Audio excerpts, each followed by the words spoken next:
আচ্ছা, তাহলে এই আইডিয়াল ট্রান্সফরমারের বৈশিষ্ট্যগুলো কি কি ছিল? এক নম্বর হচ্ছে নো লসেস, দুই নম্বর বৈশিষ্ট্য ছিল নো রেজিস্ট্যান্স, আর তিন নম্বর বৈশিষ্ট্য ছিল হচ্ছে তোমার no losses, no resistance, no leakage. চার নম্বর বৈশিষ্ট্য যেটা ছিল সেটা হচ্ছে ট্রান্সফরমারের যে কোর ছিল সে কোরের permeability tends to infinity, meaning যেটা মিন করে সেটা হচ্ছে ম্যাগনেটাইজিং কারেন্ট যেটা লাগবে সেটা টেন্ডস টু জিরো। কিন্তু আমরা অ্যাকচুয়ালি ম্যাগনেটাইজিং কারেন্ট যেটা কনসিডার করতেছিলাম, আমরা একটা গ্রাফে দেখাইছিলাম যে হিস্টেরেসিস লুপের ক্ষেত্রে আমরা যতই যাব আমার ম্যাগনেটিক প্রপার্টিজ যত ভালো হবে, আমার সেম ফ্লাক্সের জন্য আমার কারেন্ট তত কম লাগবে। তো কারেন্ট কম লাগলে এই কারেন্টটা যদি আইএম হয় এটা টেন্ডস টু জিরো হইলেও অ্যাকচুয়ালি খুব সামান্য পরিমাণ কিছু কারেন্ট লাগবে। তো সেই জন্য আমরা কারেন্টটাকে একদমই জিরো ধরতেছি না। আমার কথা কি সবাই শুনতে পাচ্ছ? জি স্যার। আচ্ছা, তাহলে একদমই জিরো হবে না, কিন্তু টেন্ডস টু জিরো থাকবে। তো আমরা সেই ক্ষেত্রে ট্রান্সফরমার যেটা ছিল, ট্রান্সফরমারের যে ছবিটা আঁকাইছিলাম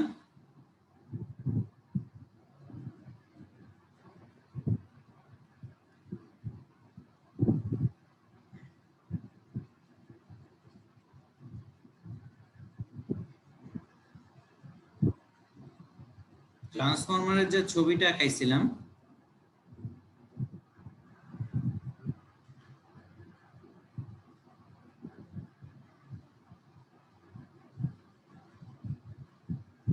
এই তোমরা হচ্ছে কমেন্ট উইন্ডোতে কোনো কিছু লিখবা না, তোমাদের রোল নাম্বারও লেখার দরকার নেই। আমি যেন এই কমেন্ট উইন্ডোতে কোনো চ্যাট না দেখি।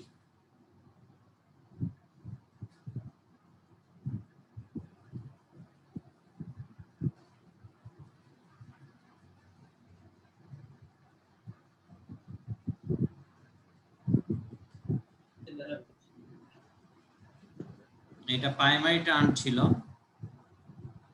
আর এই সাইডে আমি দিচ্ছিলাম সেকেন্ডারি টার্ন।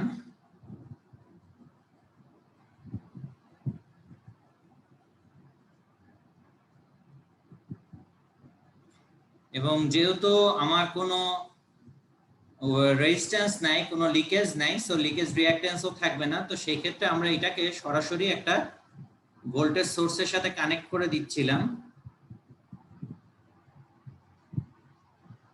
তো ভোল্টেজ সোর্সের সাথে যদি কানেক্ট করি, আমরা এই ভোল্টেজ সোর্সের নাম দিছিলাম হচ্ছে V1, এবং তার জন্য এখানে যে কারেন্টটা যাচ্ছিল সেটা ছিল I1, এবং এই I1 কারেন্টের জন্য প্রাইমারিতে যে ফ্লাক্স তৈরি হচ্ছিল সেটাকে বলতেছিলাম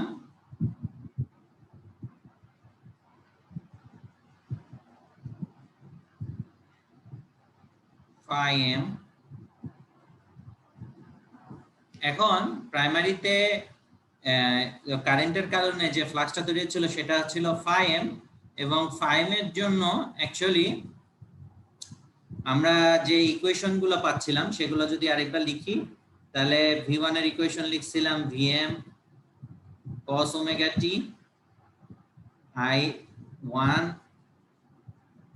I1 যেটা আছে I1 এর ইকুয়েশন লিখছিলাম Im sin omega t, তাহলে phi-m যেটা আছে সেটা ইকুয়েশন লিখছিলাম phi max sin omega t, আর E1 এবং E2 দুইটার যে ইকুয়েশন পাইছিলাম সেটা ছিল হচ্ছে minus n1 phi max into omega cos omega t এবং minus n2 phi max omega cos omega t. এখান থেকে আমরা E1 এবং E2 যে আরএমএস ভ্যালু পাইছিলাম সেটা আমরা বলছিলাম E1 ছিল হচ্ছে 4.44 max fn। সিমিলারলি E2 যে ইকুয়েশন ছিল সেটা আমরা লিখছিলাম 4.44 max fn।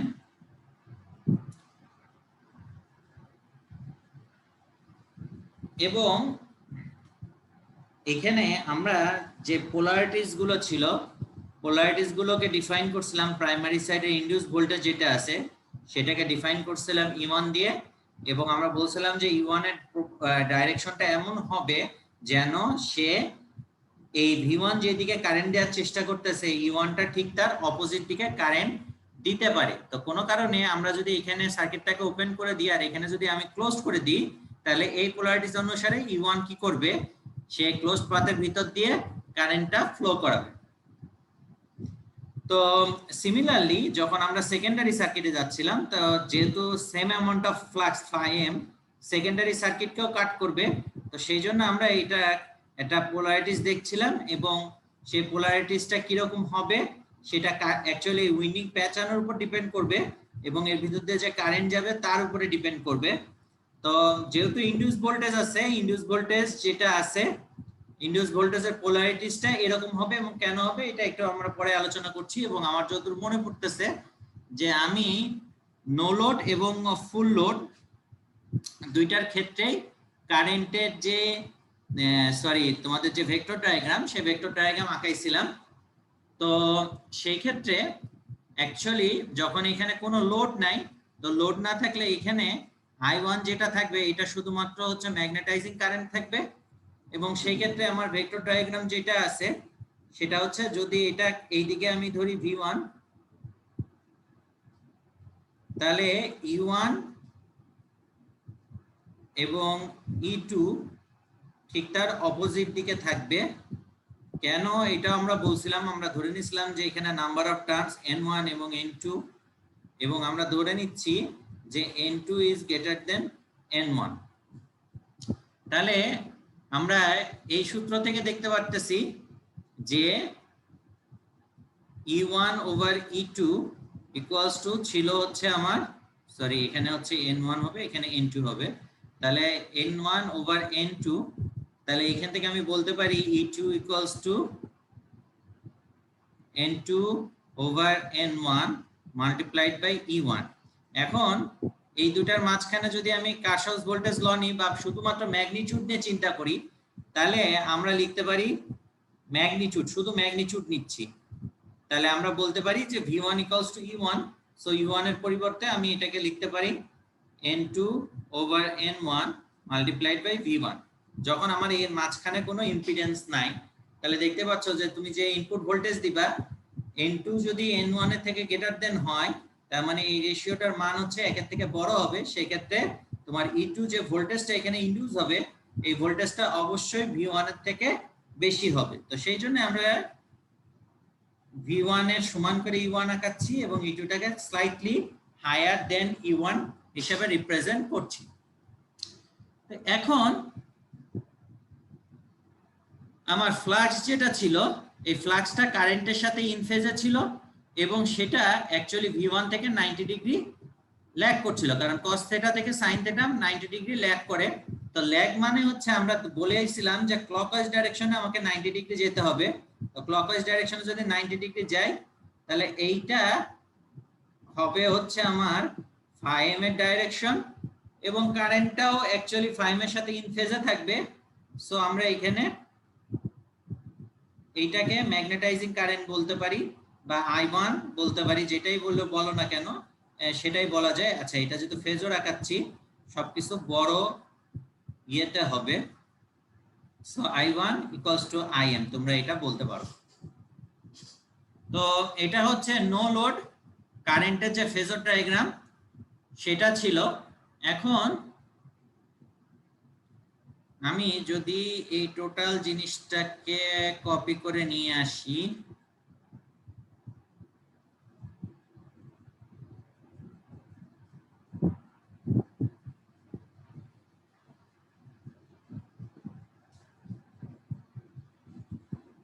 তাহলে এটা হচ্ছে নো লোড ফেজর ডায়াগ্রাম ছিল।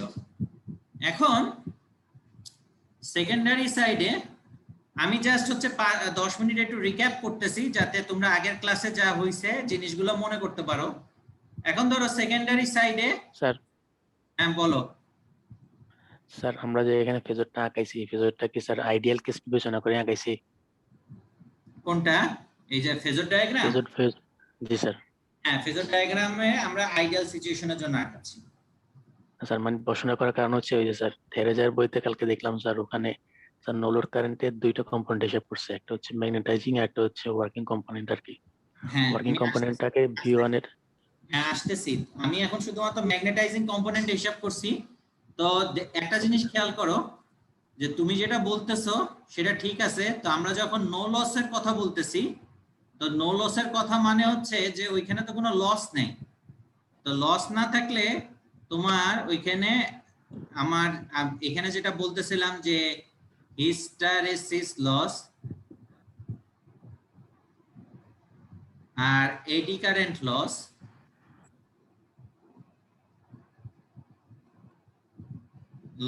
এই দুইটা থাকবে না। তো বিএল থেরেজার বইতে ওইটা যে ট্রান্সফরমারের কথা বলছে সেটা হচ্ছে actually not ideal not practical, এই দুটোর মাঝামাঝি কোনো একটা জিনিস আর কি, যে ওর ভিতরে কিছুটা লস কম্পোনেন্ট আছে। তো যদি তার ভিতরে হিস্টেরিসিস লস এবং এডি কারেন্ট লস থাকে তাহলে অ্যাকচুয়ালি আমরা কিছুক্ষণ পরে যেটা দেখব সেটা হচ্ছে যে যদি হিস্টেরিসিস লস এবং এডি কারেন্ট লস থাকে তাহলে এই যে লস গুলো আছে এই লস গুলো হচ্ছে directly proportional to input voltage, বা এখানে যে ভোল্টেজটা ইনডিউস হচ্ছে তার প্রপোর্শনাল। তো সেই জন্য তারা করে কি,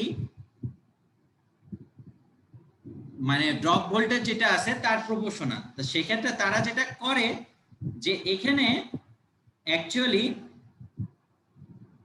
এখানে যদি আমি আরেকটা নিই কম্পোনেন্ট নিই, তাহলে তারা করে কি এই ভোল্টেজের সাথে ইন ফেজে আরেকটা কারেন্টের কম্পোনেন্ট ধরে, যেটাকে তোমার রোজেনব্লাডের বইতে বলছে আইএইচই। আর এই দুটোকে তুমি যোগ করলে যে ভেক্টরটা পাবা সেটা হচ্ছে আমার অ্যাকচুয়াল নো লোড কারেন্ট, যেটাকে আমরা বলতেছি হচ্ছে আই নট। তোমাদের ইয়ের বই অনুসারে কি বলে, বিএল থেরেজার বই অনুসারে। আমার কথা বোঝা যাচ্ছে? জি স্যার বুঝতে পারছি। Yes sir. কিন্তু আমরা এখনো আসলে লসটাকে কনসিডার করি না, আমরা ধরতেছি যে জিনিসটা হচ্ছে একদমই আইডিয়াল ট্রান্সফরমার।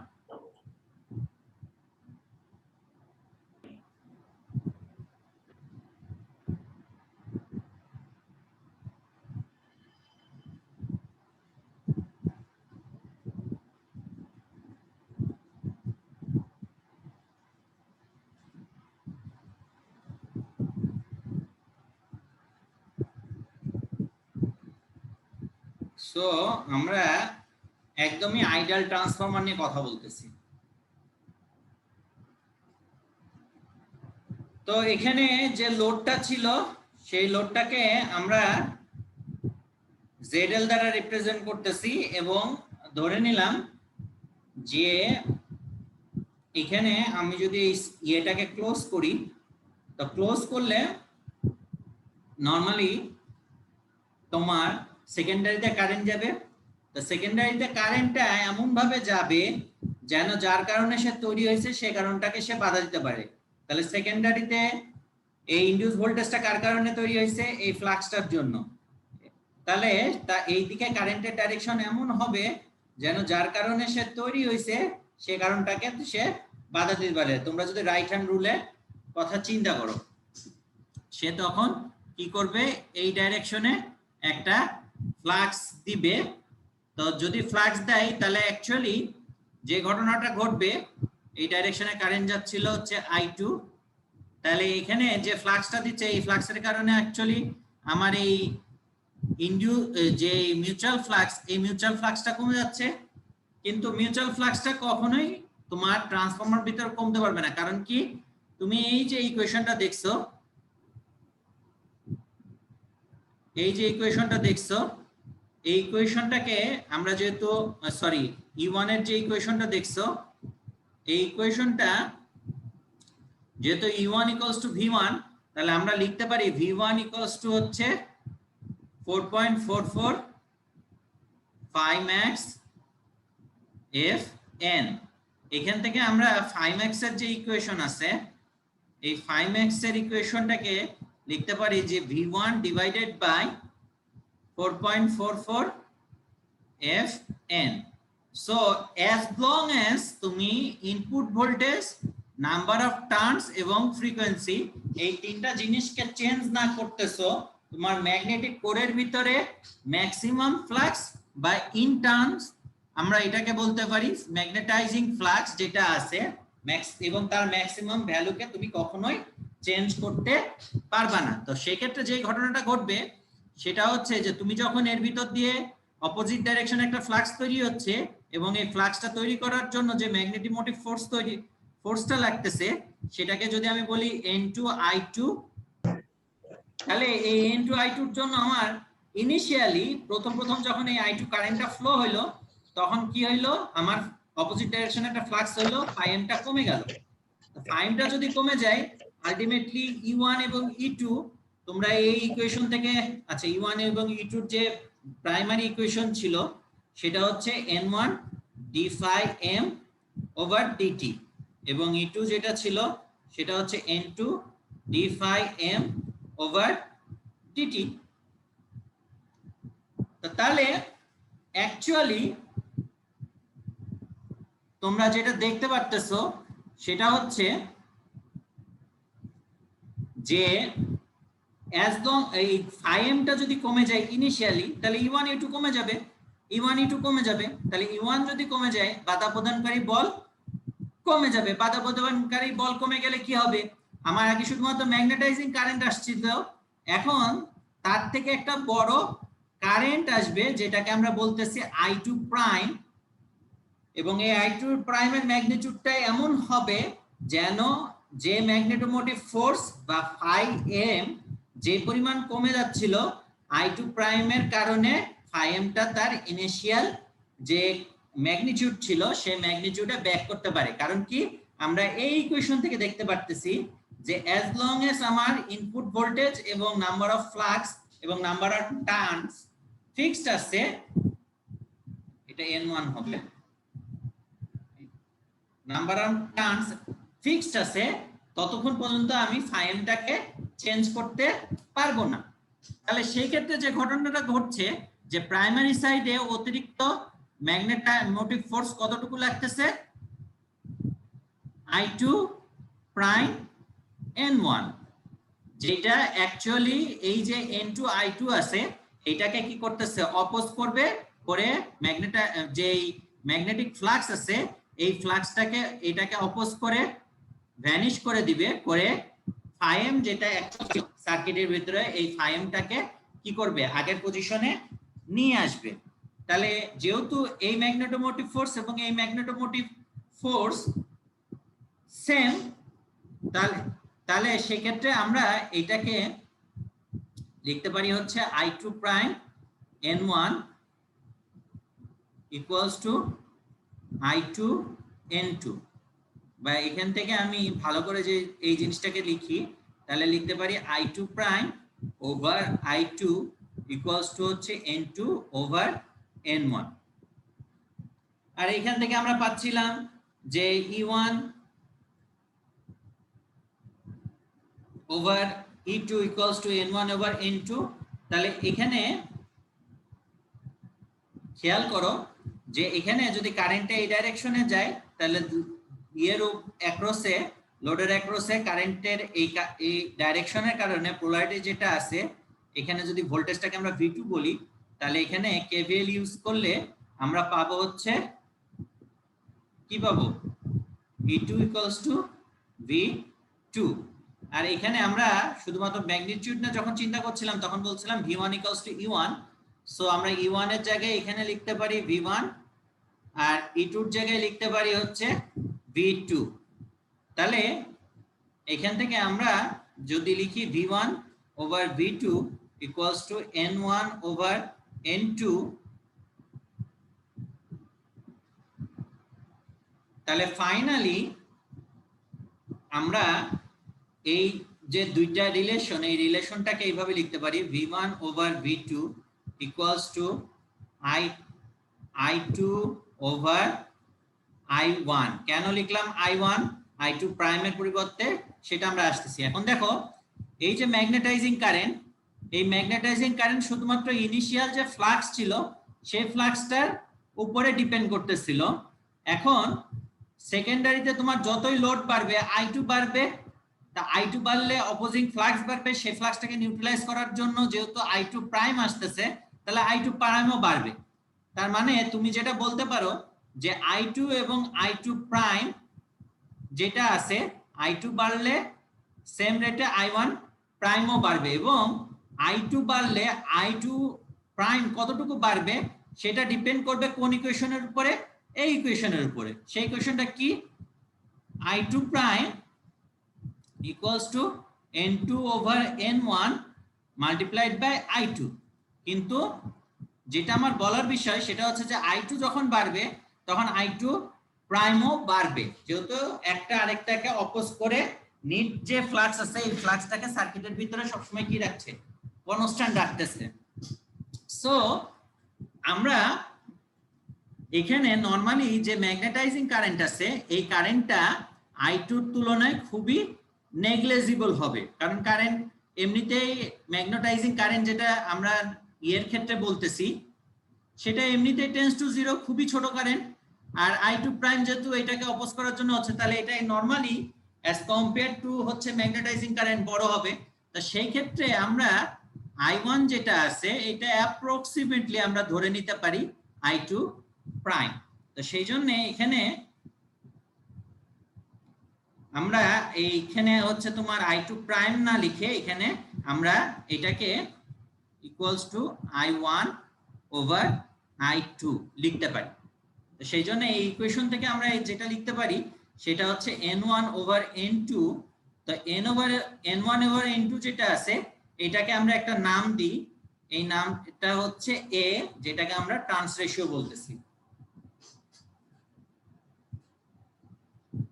তো এখন এই যে প্রথম দুইটা ইকুয়েশন, এই প্রথম দুইটা রিলেশন, সেখান থেকে আমরা লিখতে পারি v1 i1 equals to v2 i2। তার মানে তুমি এখানে প্রাইমারি সাইড থেকে সোর্স যে পরিমাণ অ্যাপারেন্ট পাওয়ার দিছে অ্যাকচুয়ালি লোডে তুমি ঠিক সেম পরিমাণ অ্যাপারেন্ট পাওয়ারই পাবা যদি ম্যাগনেটাইজিং কারেন্ট খুবই নেগলিজিবল হয়। অ্যাকচুয়ালি আমরা আইডিয়াল ট্রান্সফরমারের ক্ষেত্রে ধরে নিচ্ছি কোনো লস নাই। তো যদি লস না থাকে তাহলে সোজা কথা সোর্স থেকে যে পরিমাণ আমি পাওয়ার দিচ্ছি সেটাই আমার লোডে যাবে, এবং সেটা আমরা ইকুয়েশনের মাধ্যমে ভেরিফাই করলাম। এখন এই অবস্থাটার জন্য লোডেড কন্ডিশনের জন্য যদি আমার হচ্ছে ভেক্টর ডায়াগ্রাম আঁকাইতে হয় তাহলে আমি কিভাবে আঁকাবো? এই ভেক্টর ডায়াগ্রামটা আগের মতোই থাকবে সবকিছু, E1 E2, শুধুমাত্র সেকেন্ডারিতে কারেন্ট আসতেছে কি I2 which is equal to V2। তাহলে আমরা এখানে E2 এর জায়গায় লিখতে পারি এটা ইকুয়ালস টু হচ্ছে V2, এবং এখানে যে কারেন্টটা যাচ্ছে এটা বিভিন্ন ধরনের হতে পারে, ল্যাগিং হইতে পারে, লিডিং হইতে পারে, ইউনিটি পাওয়ার ফ্যাক্টরের জন্য হইতে পারে। তা আমরা গতদিন মনে হয় লিডিং এর জন্য দেখাইছিলাম। তো যদি এটা ল্যাগিং পাওয়ার ফ্যাক্টরের জন্য হয় তাহলে V2 থেকে কারেন্টটা ল্যাগ করবে একটা সার্টেন অ্যাঙ্গেল। তো আমরা সেটাকে যদি বলি, এটাকে যদি বলি I2, তাহলে ঠিক এই I2 কারেন্টটাকে অপোজ করার জন্য প্রাইমারি সাইডে যে কারেন্টটা আসবে সেই কারেন্টটাকে অপোজিং কারেন্ট আমরা বলতেছি, এটাকে আমরা বলতেছি হচ্ছে I2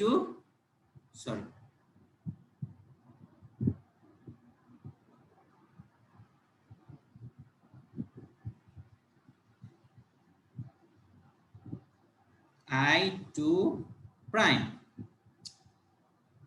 এখন এই দুটাকে যদি আমি যোগ করে দিই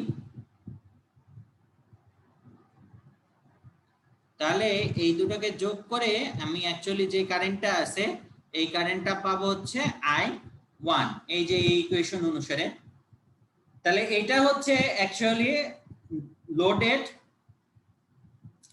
তোমার vector diagram of transformer considering no losses. আমরা লসটাকে কনসিডার এখন পর্যন্ত করি নাই। আমার কথাটা ক্লিয়ার হলো কিনা সবার কাছে?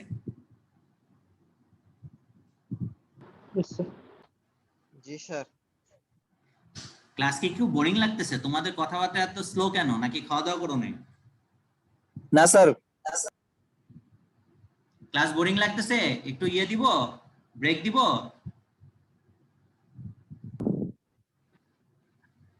জি না স্যার, ক্লাস ভালো লাগতেছে স্যার। এখানে I2 E1 এর সাথে ল্যাগিং হলো কেন, V1 এর সাথে না হয়ে?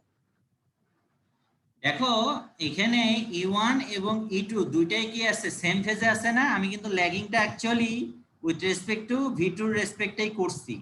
তো যেহেতু দুইটা একই লাইনে আছে, তোমার কাছে মনে হইছে E1 এর রেসপেক্টে করছে, আমি আসলে E1 এর রেসপেক্টে করি নাই।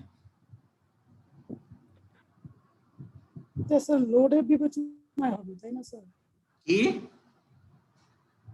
স্যার এটা কি লোডের বিবেচনায় হবে? হ্যাঁ, এটা লোডের বিবেচনায় হবে। কারণ তুমি যখন ল্যাগিং বলতেছো তখন চিন্তা করতেছো লোডের ভিতর দিয়ে এই লোডটা আসলে স্লাইটলি ইন্ডাকটিভ। তো ইন্ডাকটিভ যদি হয় তাহলে V2 থেকে এর ভিতর দিয়ে যে কারেন্টটা যাবে I2, এটা V2 থেকে একটা সার্টেন অ্যাঙ্গেল, তুমি V2 টাকে যদি ধরো হচ্ছে রেফারেন্স, তাহলে V2 ইকুয়ালস টু কি, একটা certain voltage at an angle 0 degree ধরবা। তাহলে এর ভিতর দিয়ে যে কারেন্ট যাবে সেই কারেন্টটাকে তুমি যদি I2 বলো, I2 ইকুয়ালস টু কি হবে, V2 at an angle 0 degree divided by Z। তো Z এর একটা ম্যাগনিটিউড থাকবে আর একটা অ্যাঙ্গেল থাকবে থিটা। তাহলে I2 টা হবে কি, I2 টা হবে হচ্ছে V2 ওভার Z এর ম্যাগনিটিউড, আর এই অ্যাঙ্গেলটা নিচে আছে, তার মানে তুমি এখানে একটা মাইনাস থিটা পাবে। তো মাইনাস থিটা মানে কি, কারেন্টটা ভোল্টেজ থেকে একটা সার্টেন অ্যাঙ্গেল কি করছে, ল্যাগ করতেছে। তো সেই জন্য এটাকে তুমি যদি জিরো রেফারেন্স ধরো, তাহলে কারেন্টটা যেটা আছে সেখান থেকে একটা সার্টেন অ্যাঙ্গেল কি করতেছে, ল্যাগ করতেছে। জিনিসটা বোঝা গেল কিনা? জি স্যার, বুঝতে পারছি স্যার। এখানে কি V2 এবং E2 এই দুজনে কি ইন ফেজে আছে? হ্যাঁ, E1 এবং E2 যেহেতু ইকুয়েশন থেকে আমরা দেখতেছি, সো দুইটা অ্যাকচুয়ালি ইন ফেজে আছে। স্যার আমি বলেছি স্যার V2, এখানে লোডের আড়াআড়িতে যে ভোল্টেজটা আছে V2 এবং ইনডিউসড ভোল্টেজ E2, এরা কি ইন ফেজে থাকবে? তোমার কথাটা আমি আসলে খুব স্লো ইয়েতে শুনতে পাচ্ছি, লো ভোল্টেজে শুনতে পাচ্ছি। কেউ কি একটু রিপিট করবা ও কি বলছে?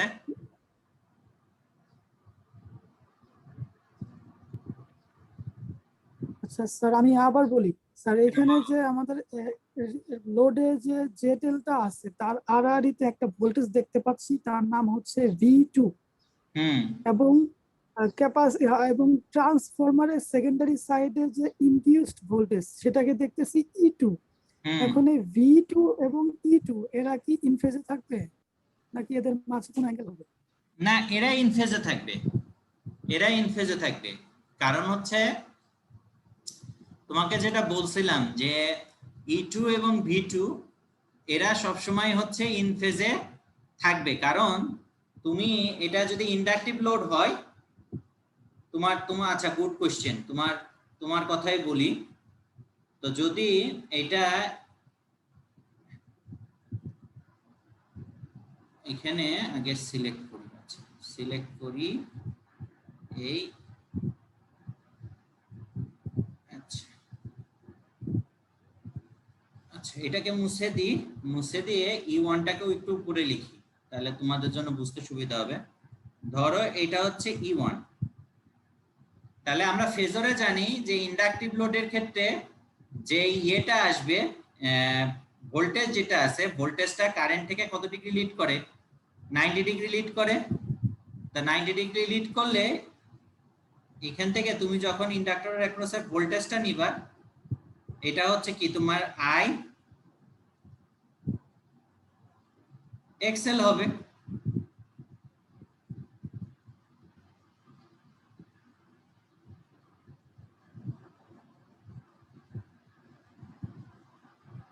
আচ্ছা, এইটার ক্ষেত্রে আমার এই ফেজর ডায়াগ্রামটা আমি এইভাবে সরাসরি আঁকাইতে পারবো না, কারণ হচ্ছে আমি এখানে 90 ডিগ্রিতে হচ্ছে তোমার ধরি নাই, আমি ধরছি এটা পিওরলি ইন্ডাকটিভ লোড না, এর ভিতরে একটা সার্টেন অংশ রেজিস্টিভ আছে। সো আমি যখন ফেজর ডায়াগ্রাম আঁকাবো তখন আমি শুধুমাত্র হচ্ছে এখানে রেজিস্টিভ কম্পোনেন্টটা ধরতে হবে এবং ইন্ডাকটিভ কম্পোনেন্টটা ধরতে হবে। তো সেই জন্য তোমার কথার উত্তর যেটা আমি বলতেছি সেটা হচ্ছে যে হ্যাঁ, E2 এবং V2 অবশ্যই ইন ফেজে থাকবে। প্রাইমারির মতো দুইটা একজন ফেজরিক্যালি একজন আরেকজনের অপোজিট দিকে থাকবে না, যদিও আমরা ম্যাগনিটিউডই যদি ধরিস তাহলে ম্যাগনিটিউডের অনুসারে বলতে পারি যে V1 ইকুয়ালস টু হচ্ছে E1, শুধুমাত্র ম্যাগনিটিউডের কথা যদি চিন্তা করি। আমার কথাটা বুঝছো কিনা সবাই?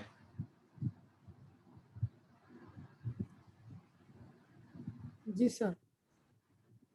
আচ্ছা, তাহলে এই জিনিসগুলো এখন একটু মুছে দিই, তোমাদের যদি কারোর স্যার। কোনো কোশ্চেন না থাকে। স্যার হ্যাঁ, কিছু হ্যালো স্যার। স্যার বলো, আমি স্যার শুনতেছি। কিছু প্রশ্ন ছিল, যদি অন্য পেজে যাইতেন, এটা নাম মুছলে ভালো হতো স্যার। একটু অন্য পেজে গেলে যদি নাম মুছে অন্য পেজে যাইতেন। স্যার এই পেজে একটা প্রশ্ন ছিল স্যার। বলো বলো বলো, দুইজনের প্রশ্নই শুনি, স্যার। তাহলে আমি আবার লিখবো, সমস্যা নেই, বলো। আমরা এখানে অ্যাজিউম করে নিছি যে স্যার মানে I2 prime equals two I1। তো সেই ক্ষেত্রে আমরা যখন ফেজর আঁকতে যাচ্ছি সেক্ষেত্রে আমাদের I1টা আমরা আবার ভেক্টরিক্যালি যোগ করে দেখাই দিচ্ছি। তো এটা কি মানে প্রয়োজনীয়তা আছে কিনা এখানে? যেমন আপনি এখানে লিখে আছে I1 সমান IM, সেক্ষেত্রে আমি আবার I2 প্রাইমের সাথে আবার I1 যোগ করে আবার I1 দেখাচ্ছি, এটা একটু ভুল হয়ে গেল না মনে হয় স্যার? অ্যাকচুয়ালি ঘটনাটা যেটা ঘটছে, ফেজরিক্যালি যখন আঁকাচ্ছ, আমি তো যখন এই জিনিসটা খুবই মানে ছোট, তখন অ্যাকচুয়ালি এই জিনিসটা না আঁকালেও চলে। তোমাদের বইতে যেটা আছে সেটা হচ্ছে যে শুধুমাত্র এই I2 এবং ঠিক তার অপোজিটে যেটা আছে I2 প্রাইম, এটা দেখালেই চলে, রোজেনব্লাডের বইতে যেটা আছে, ঠিক আছে। কিন্তু তুমি যদি প্র্যাকটিক্যালি চিন্তা করো, এই ভ্যালুটা যতই ছোট হোক না কেন, এটা তো অ্যাকচুয়ালি প্র্যাকটিক্যালি ভ্যালু, তাই না? শুধুমাত্র আমরা ইকুয়েশন ডিরাইভ করার জন্য অ্যাজাউম করতেছি যে অ্যাকচুয়ালি এটা খুবই নেগলিজেবল, সো আমরা এটাকে বাদ দিয়ে ক্যালকুলেশন করতেছি। কিন্তু ফেজরিক্যালি যখন তুমি দেখাবা তখন তো আসলে এই কারেন্টের একটা অস্তিত্ব আছে, তাই না? তো সেই জন্য আমরা ভেক্টরিক্যালি এই জিনিসটাকে দেখাচ্ছি, এবং পরবর্তীতে আমরা যখন দেখবো যে কারেন্টের ম্যাগনিটিউড অনেক বড় হয়ে যাবে, এখানে রেটেড কারেন্ট যাচ্ছে, তখনও এখানে অ্যাকচুয়ালি একটা নো লোড কারেন্ট থাকবে, যদিও সেই কারেন্টের পরিমাণটা হচ্ছে 5% এর, রেটেড যে কারেন্ট আছে সেই কারেন্টের 5% বা 5% এর কম হয়। আমার কথা বোঝা যাচ্ছে কিনা? জি স্যার, এটা বুঝতে পারছি, কিন্তু এখানে স্যার আপনি I1 ইকুয়ালস টু IM লিখছেন, তো এখন তো I1 ইকুয়ালস টু IM তো আমরা ধরি না, আমরা ধরছি I1 equals to I2 prime. সেক্ষেত্রে তো স্যার আমাদের এখানে যোগ করারও প্রয়োজন দেখাচ্ছে। যখন ছিল তখন কি শুধুমাত্র আমার সার্কিটের ভিতরে এখানে সেকেন্ডারিটা ওপেন ছিল, লোডের ক্ষেত্রে লিখছিলাম, লোড ছিল। এখন এই জিনিসটা থাকবে না, আমি এই জিনিসটা খেয়াল করি নাই। এখানে থাকবে হচ্ছে IM আর এখানে হচ্ছে I2 প্রাইম, এই দুটোকে যোগ করে তুমি লোডেড কন্ডিশনের ক্ষেত্রে পাবা কি I1। আমার কথাটা বুঝতে পারছেন? ওইটা আমার ভুল ছিল। আর কারোর কোনো কোশ্চেন? স্যার এইখানে আমরা নেগলিজিবল ধরছি কি স্যার IM কে? কি ধরছি? এইখানে যে নেগলিজিবল, I1 এর ভিতর দুটো পার্ট আছে, IM আর I2 প্রাইম। হ্যাঁ, এখানে নেগলিজিবল ধরতেছি কি স্যার আমরা IM কে? হ্যাঁ। আচ্ছা স্যার, ঠিক আছে স্যার। আরেকটা বিষয় হচ্ছে এইখানে যে I2 প্রাইম, এখানে দেখো আমরা যখন ম্যাগনেটিক ম্যাটেরিয়াল লাগাইছিলাম তখন ম্যাগনেটিক ম্যাটেরিয়ালের প্রপার্টিজটা এরকম ধরছিলাম, তো যার কারণে এই যে কারেন্টটা ধরতেছি IM, আমরা প্রথমেই বলে নিছি যে IM টেন্ডস টু 0, খুবই নেগলিজিবল কারেন্ট লাগতেছে। সো দুইটা কম্পোনেন্টের ভিতরে অ্যাকচুয়ালি IM টাকেই আমরা নেগলিজিবল ধরতে পারি। জি স্যার। স্যার আরেকটা বিষয়, এখানে যে কোরটা, ওটা তো আইডিয়াল কোর, যে কারণে স্যার আমি যদি একবার ভোল্টেজ সাপ্লাই দেই তাহলে ওইটায় যে প্রাথমিকভাবে যে ফ্লাক্সটা ক্রিয়েট হবে ওইটা তো সারা জীবন থেকে যাওয়ার কথা, কারণ যেহেতু এটা আইডিয়াল।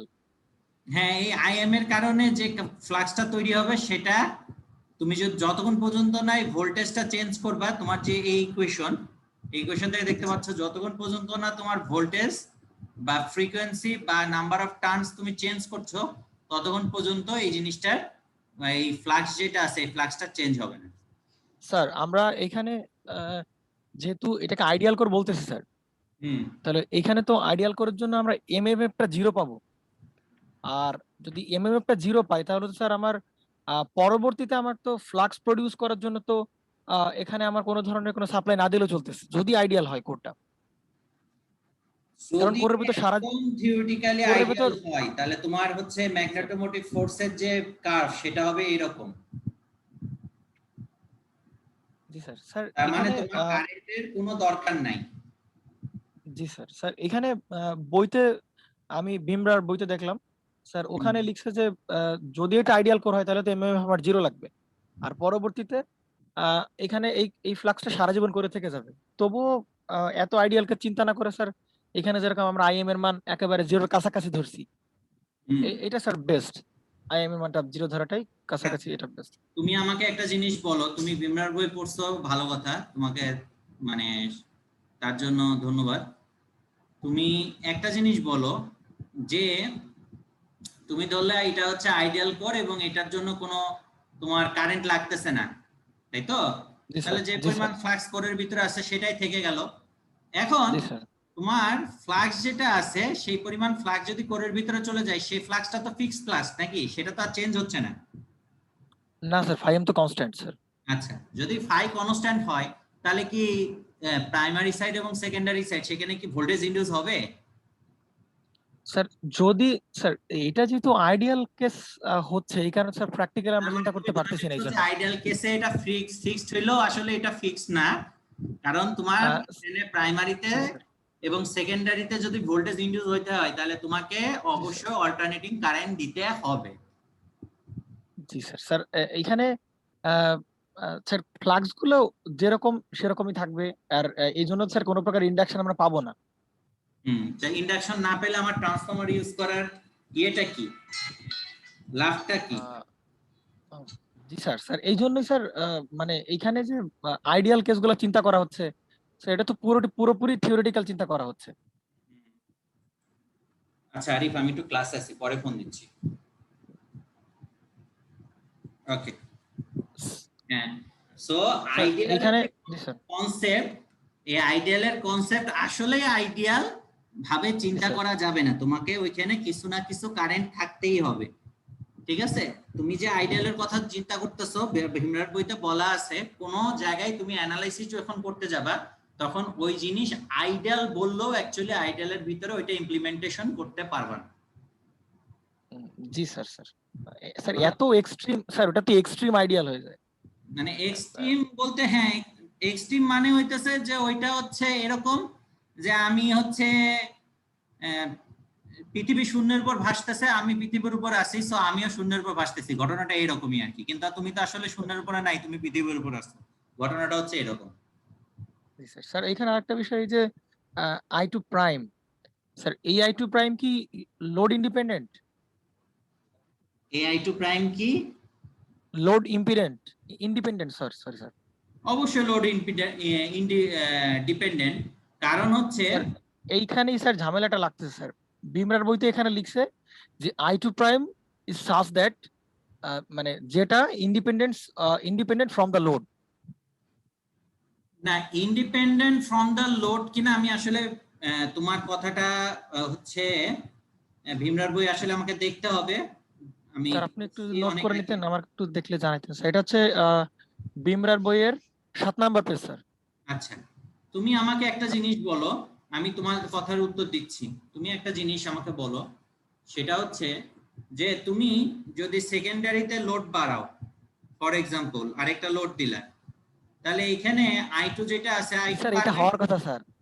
তো স্যার, এটা I2 হওয়ার বাড়লে কথা স্যার। যতই লোড বাড়াবে তোমার I2 বাড়বে, তো I2 বাড়লে এখানে অপোজিং ফ্লাক্স বাড়বে, তাহলে জি স্যার। এই কারেন্টটা তৈরি হচ্ছে কার জন্য? অপোজিং ফ্লাক্সটাকে অপোজ করার জন্য। তো সেজন্যই তো জি আমি স্যার। বলতেছি যে I2 যত বাড়বে I2 প্রাইম তত বাড়বে, তাহলে ডেফিনেটলি তোমার আর এখানে I2 তো ডিপেন্ড করে স্যার ইম্পিডেন্সের উপর, লোড ইম্পিডেন্সের উপর। তাহলে সেটা কি লোডের উপর ডিপেন্ড করবে? লোড বাড়লে আমার I2 বাড়বে, I2 বাড়লে I2 প্রাইম বাড়বে, এটাই স্বাভাবিক।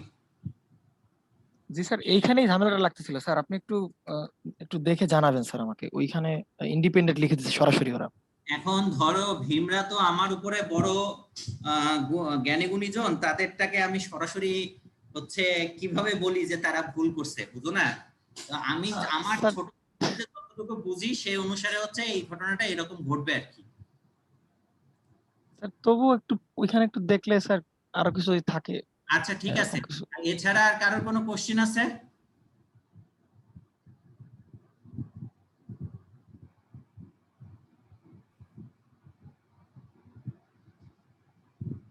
সবাই চুপ হয়ে গেছে, বুঝতেছি না কি ক্লাস বোরিং হয়ে গেছে ক্লাস? স্যার নাই স্যার, এইখানে কোনো কোশ্চেন নাই স্যার। না স্যার ঠিক আছে স্যার। ওই যে আমরা কি n2 i2 বা n1 i2 প্রাইম এগুলোকে ম্যাগনেটোমোটিভ ফোর্স বলতেছি? হুম, আচ্ছা আরেকটা কোশ্চেন ছিল আমার হচ্ছে ম্যাগনেটোমোটিভ ফোর্সটা কি বলতো? ম্যাগনেটোমোটিভ ফোর্স যেটা আছে সেটা হচ্ছে আমরা, বা ম্যাগনেটিক ফিল্ড ইন্টেন্সিটি যেটা আছে, এটাকে আমরা রিপ্রেজেন্ট করি হচ্ছে Ni/L। এলটা হচ্ছে টোটাল লেন্থ। ফর এক্সাম্পল, তোমার যদি একটা স্ট্রেট লাইন থাকে এবং এই স্ট্রেট লাইনের ভিতর দিয়ে একটা কারেন্ট যায় I, তাহলে এইটার সারাউন্ডিংসে তুমি একটা কারেন্ট ফ্লাক্স পাবা, যেটাকে আমরা রাইট হ্যান্ড রুল দিয়ে বের করতে পারি।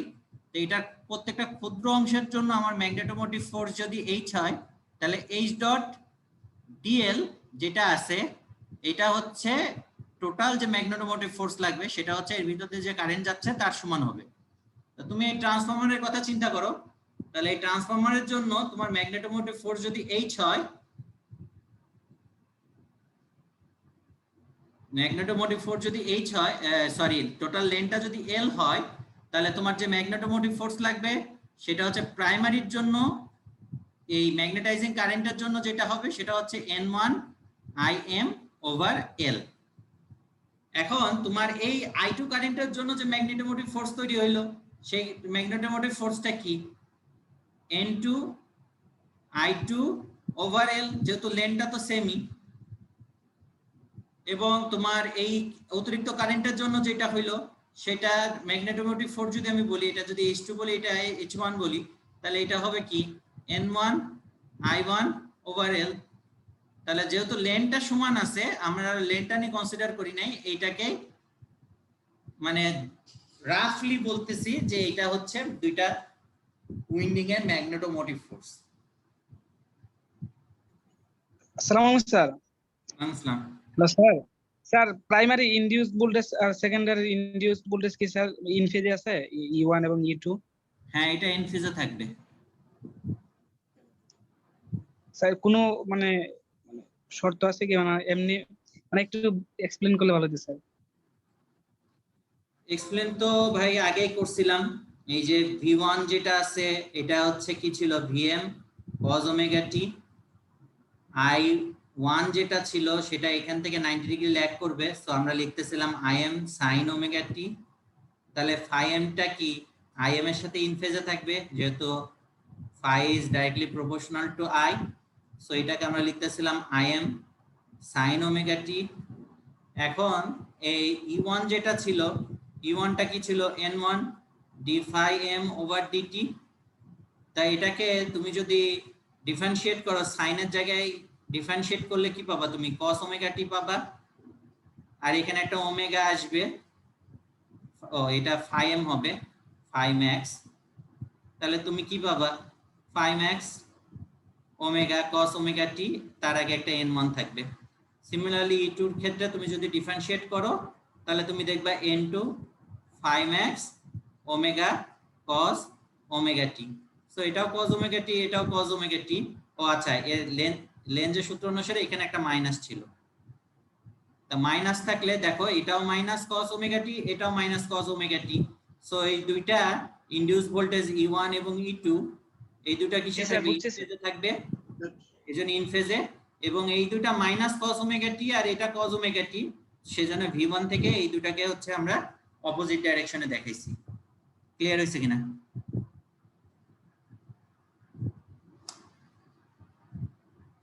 ক্লিয়ার?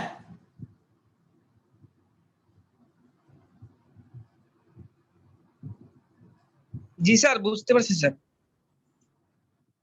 আচ্ছা, আচ্ছা, আমরা এখন নতুন যে জিনিসটা শিখব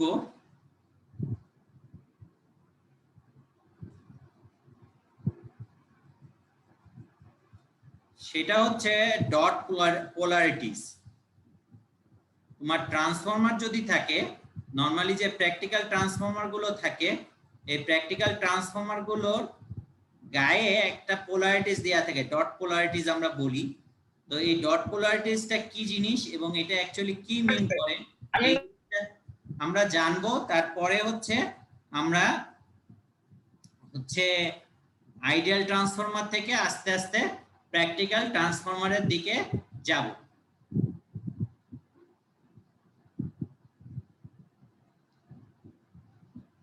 কেউ কি কোনো কোশ্চেন করতে চাচ্ছিলা?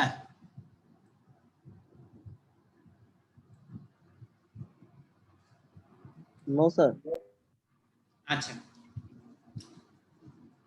তো ডট পোলারিটিসটা অ্যাকচুয়ালি যেটা মিন করে, তোমরা ফার্স্ট ইয়ারে পড়ে আসছো ম্যাগনেটিক কাপল সার্কিটের ক্ষেত্রে, সেটা হচ্ছে যে ডট পোলারিটিস বলতে আমরা কি মিন করি। ডট পোলারিটিস বলতে আমরা মিন করি যে এখান থেকে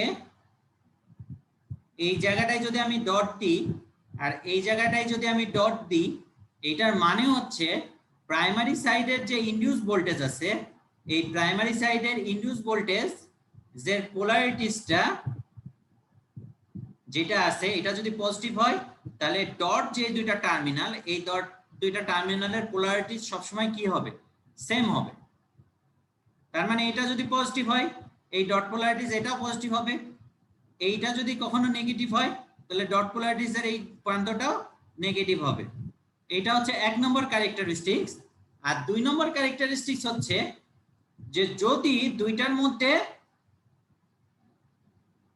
মিউচুয়াল যে ইন্ডাকটেন্স, এটা যদি বা মিউচুয়াল যে ইফেক্ট, এটা যদি পজিটিভ হয় তাহলে এই ডটের ভিতরেও যদি কারেন্ট ঢুকে, এই ডটের ভিতরেও কি হচ্ছে? কারেন্ট ঢুকবে। এই ডটের ভিতরেও কারেন্ট ঢুকবে। কিন্তু দুইটার ভিতরে যদি এমটা নেগেটিভ হয় বা মিউচুয়াল কাপলিং যেটা আছে সেটা যদি নেগেটিভ হয়, তাহলে একটা ডটের ভিতর দিয়ে যদি কারেন্ট ঢুকে, অবশ্যই সেকেন্ড ডটের ভিতর দিয়ে কারেন্ট বের হয়ে যাবে। তাহলে এখন আমাকে এই দুইটা ডট পোলারিটিসের সাপেক্ষে বলো যে অ্যাকচুয়ালি তোমার এখানে এম এর ভ্যালু পজিটিভ না নেগেটিভ?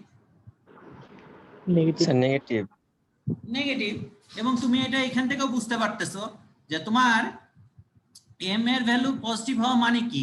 যে একটা উইন্ডিং এর ফ্লাক্স আরেকটা উইন্ডিং এর ফ্লাক্সটাকে কি করবে? বাড়াবে, বা একজন আরেকজনের জন্য কি হবে? অ্যাডিটিভ হবে। কিন্তু ট্রান্সফরমারের ক্ষেত্রে কি হচ্ছে? সেকেন্ডারিতে যে ফ্লাক্সটা তৈরি হচ্ছে সেটা প্রাইমারিকে অপোজ করার চেষ্টা করছে, তাহলে ডেফিনেটলি এটা নেগেটিভ হবে।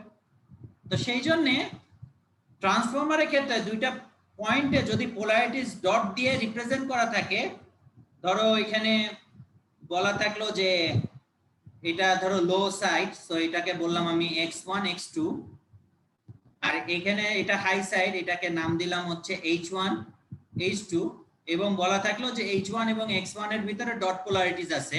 এটার মানে হচ্ছে যে যখনই x1 টা পজিটিভ হবে তখনই h1 টা পজিটিভ হবে, আর যখন, যেহেতু এটা নেগেটিভ কাপলিং সার্কিট, তার মানে হচ্ছে যখনই x1 এর ভিতরে কারেন্ট ঢুকবে তখন ডেফিনেটলি h1 থেকে কারেন্টটা কি হবে? ডট থেকে বের হয়ে যাবে। আমার কথাটা সবার কাছে ক্লিয়ার হলো কিনা?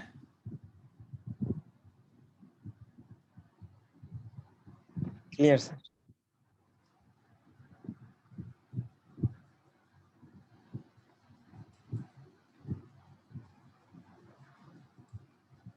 তো এই জিনিসটা অ্যাকচুয়ালি আমার বুয়েটের মাস্টার্সের অ্যাডমিশন যে টেস্ট আছে, এই অ্যাডমিশন টেস্টের সময় আসছিল।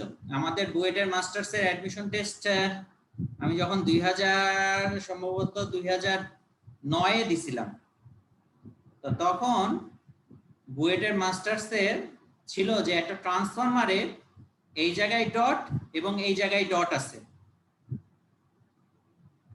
এবং সেকেন্ডারিতে কারেন্টের ডাইরেকশন হচ্ছে এইটা। তাহলে দুইটা উইন্ডিং এর পোলারিটিস কি রকম হবে? এবং দুইটা উইন্ডিংসের পোলারিটিস কিরকম হবে এবং প্রাইমারি সাইডের কারেন্টটা কোন দিকে যাবে। আমাকে কেউ বলতে পারবা যে দুইটা উইন্ডিং এর পোলারিটিস কেমন হবে এবং প্রাইমারি সাইডের কারেন্ট কোন দিকে যাবে?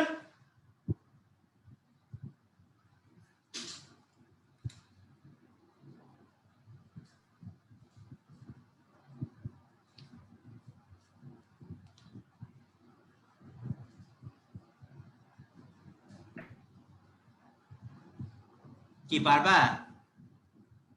এনিওয়ান? স্যার এন্টারিং হবে? নেগেটিভ স্যার, কি প্রাইমারির কারেন্টটা কোন দিকে স্যার? প্রাইমারি প্রাইমারি কি উপর দিয়ে বের হবে? কোন দিকে হবে আর দুইটা উইন্ডিং এর পোলারিটিস কিরকম হবে? সেকেন্ডারি সাইডের নিচে যে ডট দেওয়া আছে সেইখানে হবে পজিটিভ, স্যার যদি আমরা এই পাশের ডটের পজিটিভ হবে দেই তাহলে স্যার এই পাশের ডটও পজিটিভ হবে স্যার। আর এই পাশে ডট পজিটিভ হবে, নিচে নেগেটিভ হবে। আচ্ছা, এখন স্যার উপর দিয়ে তুমি একটা জিনিস চিন্তা করো যে এই কারেন্টটা অ্যাকচুয়ালি যখন যাবে তখন এখান দিয়ে কি হচ্ছে, ডট দিয়ে কি হচ্ছে, সে বের হয়ে যাচ্ছে, তাই না? তাই তো? এদিক দিয়ে আসা মানে কি, সে ডট দিয়ে বের হয়ে যাচ্ছে, তাহলে ডেফিনেটলি প্রাইমারি সাইডে কারেন্টের ডাইরেকশন কি হবে, ডটে ঢুকবে,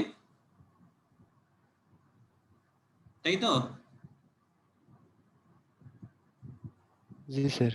আর এখানে এই দিক দিয়ে কারেন্ট ঢুকে এইদিকে আসতেছে, তার মানে কারেন্ট সবসময় কোন দিক থেকে কোন দিকে যায়? এখানে এই উইন্ডিং এর চিন্তা করো, কারেন্ট কোথা থেকে কোন দিকে যাচ্ছিল, নেগেটিভ টু পজিটিভ, তার মানে এখানে এটা নেগেটিভ হবে, এই জায়গাটা হবে পজিটিভ, আর যেহেতু ডট পোলারিটিস তার মানে এটা পজিটিভ হবে, এটা হবে নেগেটিভ।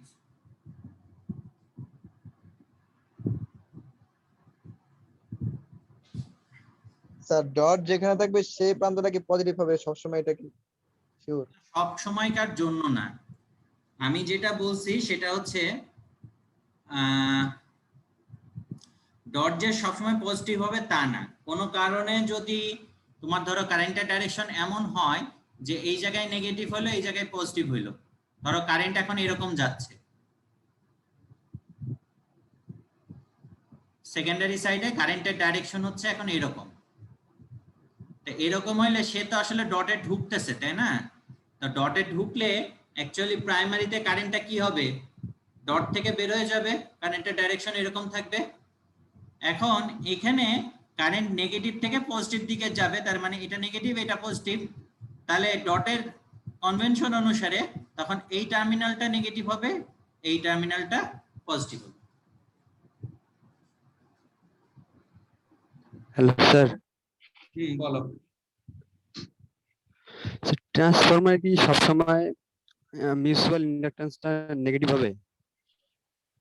নরমালি যদি টু উইন্ডিং ট্রান্সফরমার হিসেবে ইউজ করো এবং প্রাইমারি এবং সেকেন্ডারি যদি সেপারেট থাকে তাহলে তাদের মিউচুয়াল ইন্ডাকট্যান্স যেটা আছে সেটা সবসময় নেগেটিভ হবে।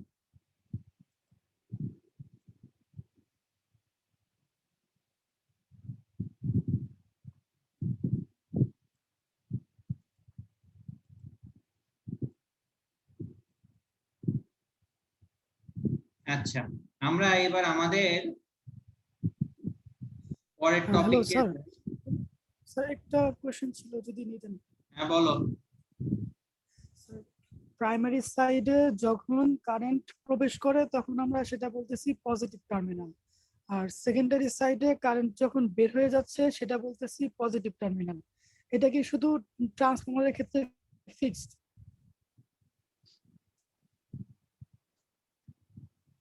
স্যার আমরা কাপলিং সার্কিটে যেটা শিখছিলাম ওটা আর এটা একটু উল্টা মনে হচ্ছে। কাপলিং সার্কিটে যেটা শিখছিলা সেটা কি সবসময় এনটা পজিটিভ ছিল না নেগেটিভও ছিল?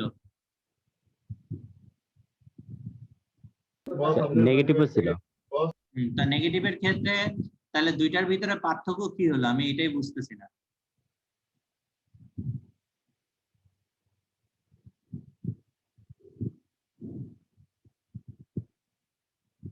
কাপলিং সার্কিটের সময় দুইটা উইন্ডিং ছিল, দুইটা ইন্ডিং ছিল এবং এই দুইটার মাঝখানে যে এম ছিল এটা এইটার পজিটিভ হইতো অথবা নেগেটিভ হইতো। তো তোমার যেটা হচ্ছে যে প্রাইমারি সাইডের যে কারেন্ট যাচ্ছে এবং সেকেন্ডারি সাইডের যে কারেন্ট যাচ্ছে এই দুইটার জন্য যদি দুইটার ফ্লাক্স যেটা আছে এই ফ্লাক্সটা যদি অ্যাডিটিভ হইতো তখন আমরা মিউচুয়াল ইন্ডাকটেন্সটাকে বলতাম হচ্ছে পজিটিভ। আর যদি দুইটা কারেন্টের জন্য ফ্লাক্সটা নেগেটিভ হইতো মানে একটা আরেকটাকে অপোজ করতো তখন আমরা এটাকে বলতাম নেগেটিভ। তোমরা নতুন আর মানে ট্রান্সফরমারের সাথে আসলে ওইখানে তোমরা কি ডিফারেন্স পাইতেছো সেটা আমাকে আগে বলো, তাহলে আমি জিনিসটা এক্সপ্লেইন করতে পারবো।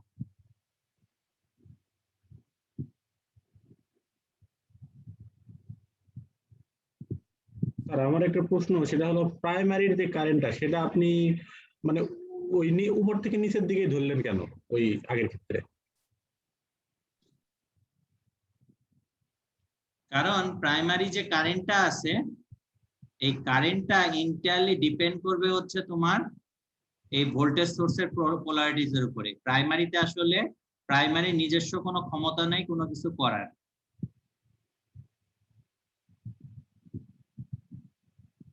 কিন্তু সেকেন্ডারি যেহেতু নিজের সোর্সের পোলারিটিসটা আসলে ইয়ে করবে, ডিটারমাইন করবে লোডের ভিতরে কোন ডাইরেকশনে কারেন্ট যাবে। তার মানে প্রাইমারি সাইডের সোর্স এইটা, তাহলে সে অ্যাকচুয়ালি কারেন্টের ডাইরেকশনটাকে কন্ট্রোল করবে। সেকেন্ডারি সাইডের সোর্স এইটা, সো সেকেন্ডারি সাইডের সোর্স ডিসাইড করবে কোন দিকে কারেন্ট যাবে। আমার কথাটা ক্লিয়ার হয়েছে কিনা?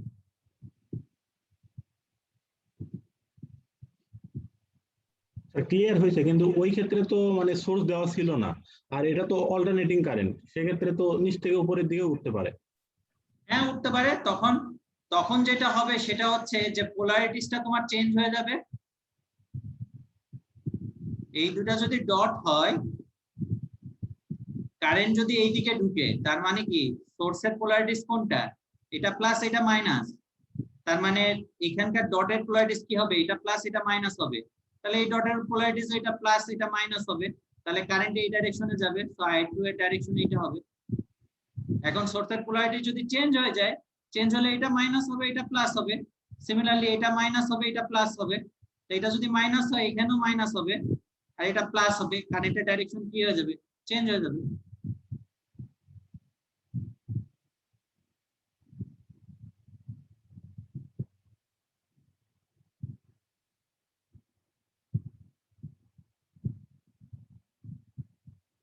আমি তো যে কোনো একটা পার্টিকুলার হচ্ছে ইনস্ট্যান্টের কথা বলছি, এটা মানে না যে সবসময় তোমার হচ্ছে ওই ডাইরেকশনে কারেন্ট যাবে। আমি যে হচ্ছে তোমার হচ্ছে যে সার্কিটটা আঁকাইছি ট্রান্সফরমারে, যেটা এখনো রেখে দিচ্ছি, এই সার্কিটের কারেন্টের ডাইরেকশন তো একদিকে দেখাইছি। এটার মানে কি এই যে সবসময় কারেন্টটা একই ডাইরেকশনে থাকবে? এটা তো কন্টিনিউয়াসলি তার ডাইরেকশন চেঞ্জ করছে, তাই না? জি স্যার। আমার কথা কি বুঝা গেছে নাকি আরো এক্সপ্লেন করবো? বলো। স্যার এডিটিং এন্ড সাবট্রাক্টিং এটা একটু বুঝালে ভালো হতো। তোমার কথা বুঝি না, আবার বলো। স্যার এডিটিং এন্ড সাবট্রাক্টিং পোলারিটি যে আছে এটা একটু বুঝালে ভালো হতো, ক্লিয়ার হতো।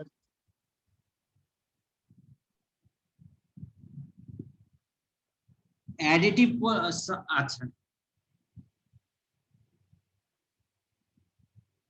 অ্যাডিটিভ পোলারিটিসটা তোমার ট্রান্সফরমারের ক্ষেত্রে কার্যকর হবে না। কারণ কি ট্রান্সফরমারের ক্ষেত্রে যেহেতু একটার কারেন্ট হচ্ছে আরেকটার হচ্ছে ইয়ে করতেছে, তোমার হচ্ছে কি বলে অপোজ করতেছে।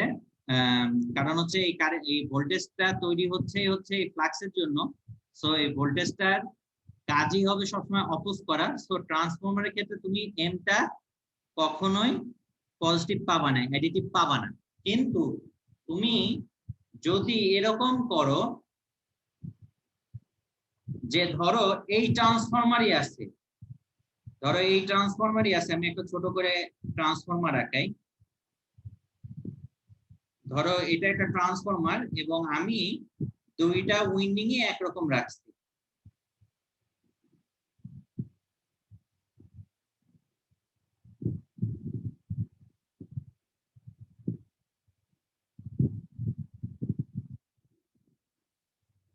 ঠিক আছে? এখন ধরো প্রাইমারি সাইডে আমি একটা সোর্স দিলাম, এটা ডট পোলারিটিস, এটা ডট পোলারিটিস, এবং এখান থেকে আমি করলাম কি এই টার্মিনালটা যোগ করে দিলাম। তাহলে প্রাইমারি সাইডে যে কারেন্ট আসতেছে, এই কারেন্টের কারণে এই কারেন্টে এখানে এসে দুইটা ভাগে ভাগ হবে, একটা হচ্ছে এইটা, একটা হচ্ছে এইটা। তো এইটার জন্য আমার ফ্লাক্সের ডাইরেকশন হবে কি এই ডাইরেকশন, আর এই যে কারেন্টটা আছে এই কারেন্টের জন্য ফ্লাক্সের ডাইরেকশন হবে কি এই ডাইরেকশন। এখন বলো দুইটার জন্য আমার মিউচুয়াল ফ্লাক্স কি বাড়তেছে না কমতেছে?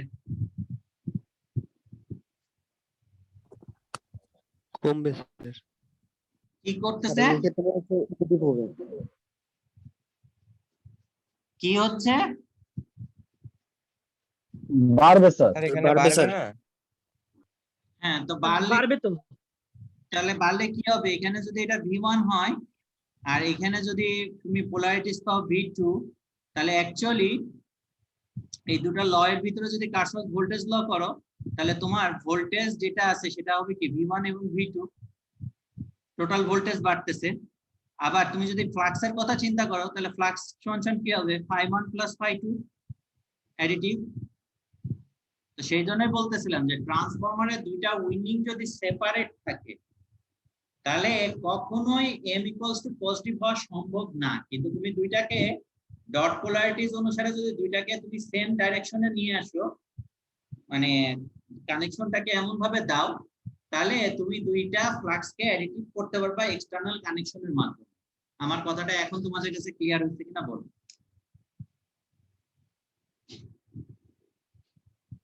স্যার এরকম হলে তো ট্রান্সফরমার কোনো পাওয়ার ডেলিভার করতে পারবে না, ও নিজেই শুধু পাওয়ার অ্যাবজর্ব করবে।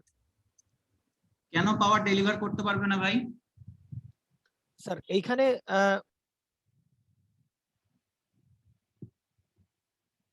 কনফিগারেশনের দিকে তাকাই উপরেরটার। স্যার এখানে ট্রান্সফরমারের প্রাইমারি হচ্ছে পাওয়ার অ্যাবজর্ব করতেছে, আর স্যার আমরা যদি সেকেন্ডারির দিকে তাকাই তাহলে ট্রান্সফরমার সেকেন্ডারি পাওয়ার ডেলিভার করতেছে। কিন্তু স্যার এইখানে তো দুইজনই কারেন্ট এন্টার করতেছে, এইটারও এন্টার করতেছে, এইটারও এন্টার করতেছে। তাহলে স্যার ও কিভাবে পাওয়ার ডেলিভার করবে? বরঞ্চ পাওয়ার আরো এরকম মনে হচ্ছে যে ও আরো সেকেন্ডারি থেকে হচ্ছে আরো পাওয়ার নিবে, যদি আমরা উল্টা দিয়ে কারেন্ট ডিরেকশন দেখাই। তাই উল্টা পাওয়ারটা নিচ্ছে বলে কি আমরা ওই দিকে উল্টা দিকে কারেন্ট ডাইরেকশন দেখাচ্ছি? না স্যার, ওই যে প্রশ্ন আপনি বললেন যে কারেন্টটা উল্টা দিকে, মানে এখানে একজন প্রশ্ন করলো যে সেকেন্ডারিতে ডটের দিকে কারেন্ট ঢুকতে পারে কিনা ট্রান্সফরমারের বেলায়। এটা স্যার পসিবল না। যদি পসিবল, ডটের দিকে তো কখনো কারেন্ট ঢুকবে না, মানে তুমি যদি ট্রান্সফরমারকে ট্রান্সফরমারের মতো অপারেট করতে দাও তাহলে তো কখনো। জি স্যার এটাই স্যার। কিন্তু এই ক্ষেত্রে কি তুমি ট্রান্সফরমারকে ট্রান্সফরমার মতো অপারেট করতে দিছো? তুমি তো আগে বাইরে থেকে এক্সটার্নাল কানেকশন দিয়ে ট্রান্সফরমারের ক্যারেক্টারিস্টিক চেঞ্জ করে দিছো। জি স্যার এই ক্ষেত্রে তো আমরা ট্রান্সফরমার তো ওটাকে ট্রান্সফরমেশনের অ্যাকশনে স্যার অপারেট করতেছি না আমরা। তখন তুমি যেটা ভিন্ন কোন সিস্টেমে ট্রান্সফরমারের ভোল্টেজ দুটোকে অ্যাডিটিভ করে দিছো V1 + V2, এটা আলাদা জিনিস। তো ওই ছেলেটা যেটা জিজ্ঞাসা করলো যে অ্যাডিটিভ পোলারিটিসটা কি রকম হবে, সেটা এক্সপ্লেন করতে যে আমি বললাম যে এইভাবেও অ্যাডিটিভ পোলারিটিস করা যায়, ঠিক আছে? কিন্তু নরমাল ওয়েতে ট্রান্সফরমারের যে ক্যারেক্টারিস্টিক্স আর এখানকার যে ক্যারেক্টারিস্টিক দুইটা কখনোই সেম হবে না। এই যে ছেলেটা তুমি হচ্ছে অ্যাডিটিভ পোলারিটিস জানতে চাইছিলা, তুমি কি জিনিসটা ক্লিয়ার হইছো? জি স্যার, ক্লিয়ার হয়েছে। আচ্ছা, আমি অলমোস্ট 1 ঘন্টা ক্লাস হয়েছে, সো 10 মিনিট ব্রেক নিই। 10 মিনিট ব্রেক নিয়ে তারপরে আবার 10 মিনিট পরে শুরু করি, ঠিক আছে? আমি আসলে কি কেবল করোনা থেকে উঠছি, তো আমি একটু পর পর একটু হাঁপাই যাইতেছি। সো আমরা 10 মিনিট ব্রেক নিই। হ্যাঁ, ব্রেক নিয়ে 10 মিনিট পর থেকে আবার শুরু করি। স্যার আজকে এই পর্যন্ত। আজকে এই পর্যন্ত থাকবে স্যার? শেষ করে দেন স্যার আজকে। স্যার আজকে বলতে থাকলে ভালো হয়। তো তাহলে আগের দিনের ক্লাস আর আজকের ক্লাসের ভিতর পার্থক্য কি? দুইটাতে একই, আমি তো নতুন কোনো কিছু পড়াই নাই আজকে। স্যার ছুটির দিনে আমাদের আরো কিছু ল্যাগিং পড়া থাকে তো। কি স্যার অনেক কিছু শিখেছি স্যার। অনেক কিছু শিখে তো লাভ নেই, কিছুই শিখো নাই তোমরা, এটা মুখের থেকে বলার জন্য বলতেছো আর কি। স্যার ব্রেক না দিয়ে স্যার আরেকটু ক্লাস নিয়ে শেষ করে দিলে ভালো হতো স্যার। স্যার পর 2-3 দিন ক্লাস হচ্ছে তো একটু চাপ হয়ে যাচ্ছে স্যার। আচ্ছা ছুটির দিনে আমাদের আরো ল্যাগিং পড়াগুলো থাকে। আরেকজন কি বললা এটা বুঝি নাই, লাস্টের জন কি বললা?